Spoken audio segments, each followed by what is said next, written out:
Good morning students. अभी तक हमारा चैप्टर नंबर 7 चल रहा है जो कि है मॉडर्न आर्ट एंड आर्टिस्ट। इनके बारे में है। हमने कैलकाटा आर्टिस्ट ग्रुप के बारे में पढ़ा, प्रोग्रेसिव आर्टिस्ट ग्रुप के बारे में पढ़ा और आज हम पढ़ रहे हैं दिल्ली शिल्पी चक्र। हालांकि इसमें आपके टाइटल में ओनली शिल्पी चक्र लिखा हुआ है, लेकिन आप इसे दिल्ली शिल्पी चक्र के नाम से याद कर लें, जिससे आपको इसकी सिचुएशन भी याद हो जाएगी कि कहाँ पे है, क्योंकि इसको दिल्ली शिल्पी चक्र के नाम से भी जाना जाता है। दिल्ली शिल्पी चक्र की जो फाउंडेशन है वो 25 मार्च 1949 को एडी को रखी गई थी। दिल्ली शिल्पी चक्र दूसरे चक्रों की तरीके से केवल विचारों के मिलने के कारण ही स्थापित नहीं हुआ था, बल्कि उसकी एक आदर्श भावना थी, जिस आदर्श भावना को लेकर उसकी स्थापना की गई थी। दिल्ली शिल्पी चक्र के अंदर ना ही सिर्फ समूह की गतिविधियों को क्रियान्वित करने के लिए, क्रियान्वित यानी अप्लाई करने के लिए ही नहीं वो लोग एक दूसरे के साथ में जुड़े थे, बल्कि उनका एक मोटिव था कि वो आर्ट को किस अलग ढंग से रिप्रेजेंट करना चाहते थे। इसीलिए इस आर्टिस्ट ग्रुप में केवल कलाकार ही नहीं, बल्कि लेखक, कवि, नाटककार, कला आलोचक, संगीतकार, ये सभी लोग जो कि साथ में चित्रकला भी करते थे। बड़े बड़े आर्टिस्ट जो साथ में चित्रकला करते थे और चित्रकला को या फिर पसंद करते थे या फिर वो चित्रकला से रिलेटेड, कलाओं से रिलेटेड समीक्षा करते थे, यानी उसके बारे में लिखते थे। ऐसे सभी लोगों ने मिलकर और एक इस चक्र में पार्टिसिपेट किया। दिल्ली शिल्पी चक्र की स्थापना बीसी सान्याल और धनराज भगत ने की थी। नोट डाउन कर लेना, ये इंपॉर्टेंट चीज है। दिल्ली शिल्पी चक्र की फाउंडेशन धनराज भगत और बीसी सान्याल इन दोनों ने मिलकर करी थी और इसका एक बहुत बड़ा मोटिव था दिल्ली शिल्पी चक्र का, जो मैंने अभी आपको बताया।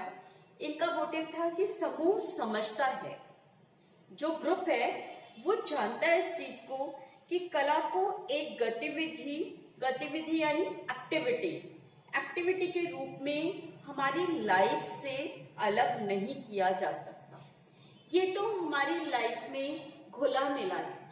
जिस तरीके से एक छोटा बच्चा जब वो पैदा होता है, उसे कोई नहीं सिखाता कि किस तरीके से ड्राइंग करनी चाहिए। हालांकि वो कुछ टेढ़ी मेढ़ी लाइनों के थ्रू ही ड्राइंग बनाता है, या फिर उसको बिना सिखाए वो देख देख कर कुछ भी दो गोले बनाकर और बोल देता है ये मम्मा है, दो गोले बनाकर बोल देता है, ऊपर नीचे दो गोले बना के बोल देता है ये पापा है। लेकिन चाहे वो उसका क्रिएशन रियलिस्टिक फॉर्म में ना हो, लेकिन वो अपनी कल्पना के आधार पे ये क्रिएट करता है। इसलिए हम कह सकते हैं कि ये हमारे मन में रचा बसा होता है, ना कि हमें ये मतलब एक तरीके से आर्टिफिशियलनेस नहीं है। ये हमारे अंदर इंटरनल हमारे मन में इन्वॉल्व जो हुई हुई है थिंग्स, गॉड गिफ्ट है और वो ही बाहर आती है। इसका जो स्वरूप है, इसका जो फॉर्मेशन है, वो राष्ट्र के लोगों की आत्मा से जुड़ा हुआ होना चाहिए। यानी कि सारे पूरे नेशन के लिए वो पॉजिटिव एनर्जी क्रिएट करना चाहिए।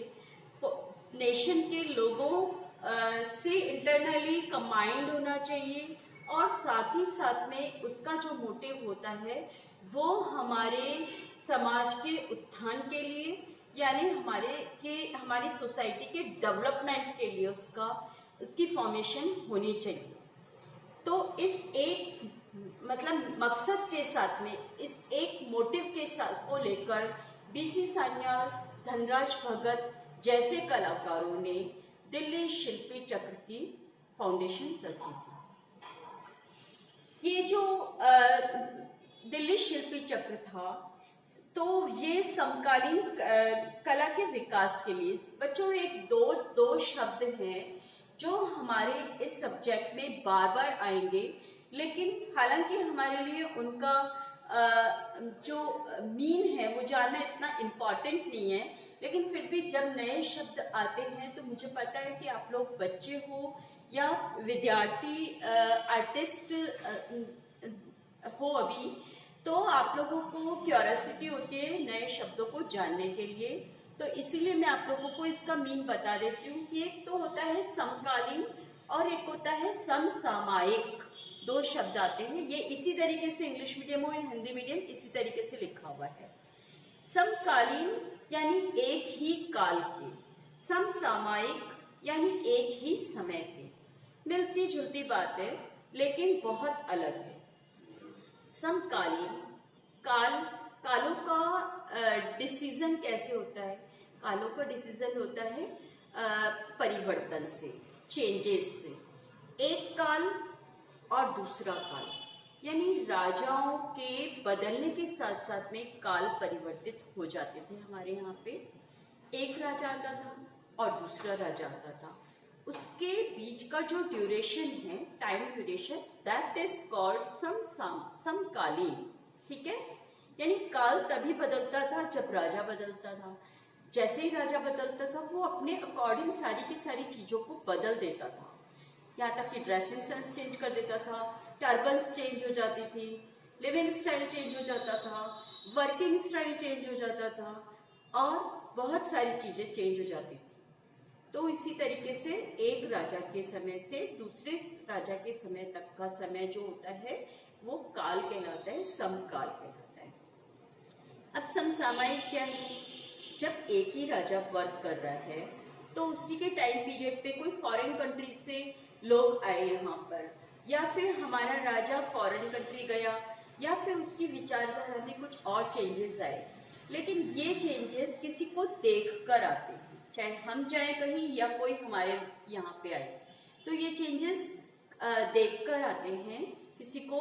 और इन बदलावों के जैसे एक ही राजा के समय पे 2, 3, 4, 10 बार चेंज हो सकता है फैशन केवल फैशन कपड़ों का ही नहीं होता है, केवल फैशन हमारे गेटअप का ही नहीं होता है, केवल फैशन हमारे ब्यूटी सेंस का ही नहीं होता है। फैशन हर चीज में काम करता है, चाहे वो वियरिंग स्टाइल हो, चाहे वो आर्ट फील्ड हो, चाहे वो अदर फील्ड हो, कोई सा भी। हर चीज के काम करने का जब तरीका बदल जाता है, लेकिन वो दूसरों को देखकर बदलता है, दूसरों से इंस्पिरेशन लेके चेंज आता है, तो उस टाइम पीरियड को क्या कहते हैं? उस जब चेंजेस आता है उससे पहले के टाइम पीरियड को समसामयिक कहते हैं। और चेंजेस जैसे आया, फैशन जैसे चेंज हुआ, दैट इज कॉल्ड मतलब समसामयिक नहीं रहता है, वो चेंजेस कहलाता है। वो फैशन चेंज हो गया, टाइम बदल गया। ठीक है, समझ गए आप अच्छी तरीके से? तो आज हमने जाना समसामयिक और समकालीन के बारे में। इसके अलावा दिल्ली शिल्पी चक्र के बारे में मैंने आप लोगों को थोड़ा बहुत कुछ बताया। दिल्ली शिल्पी चक्र अपने आप में इतना स्ट्रॉन्ग और इतना कारगर साबित था, इस वजह से हमारे कोर्स में इसका काफी बड़ा डिस्क्रिप्शन है जो एक दिन में पूरा नहीं हो पाएगा। तो आज के लिए इतना ही, कल हम फिर से दिल्ली शिल्पी चक्र के बारे में मिलेंगे। थैंक्स।